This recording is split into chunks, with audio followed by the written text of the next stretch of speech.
या ठिकाणी सालाबाद प्रमाणे 2 बाकणुकी होत असतात। शिवरात्रीच्या नंतर हे बाकणूक होती। या बाकणुकीवर जवळजवळ सर्व शेतकऱ्यांचा विश्वास बसत असतो आणि या विश्वासाच्या बाकणुकीवर कुठली शेती अवलंबून असते।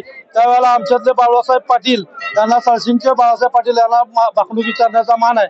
त्यांनी आता या देवाला बाकणूक विचारल्यानंतर देवाला पाऊस विचारल्यानंतर देवाने पाऊस सांगितला कृत्रिका रोहिणी, पेरा विचारल्यानंतर मृग आर्द्रा नक्षत्राने पेरा होईल, कुरी एक होईल आणि धारण हात बाहेर आणि चिमणीला चारा मिळेल, अशा पद्धतीने ही 5 यामध्ये बाकणूक सांगितली जाते। आणि याचा शेतकरी असा लाभ काढतात की एक कुरी म्हणजे एकदाचीच पेरली जाईल, पाऊस भरपूर पडेल आणि शेतकऱ्याला त्याचा पूर्ण लाभ मिळेल, अशा पद्धतीने हे प्रत्येक 6 महिन्याला बाकणूक वेगळ्या पद्धतीने सांगितली जाते आणि याचा शेतकऱ्याला फार मोठा फायदा होतो।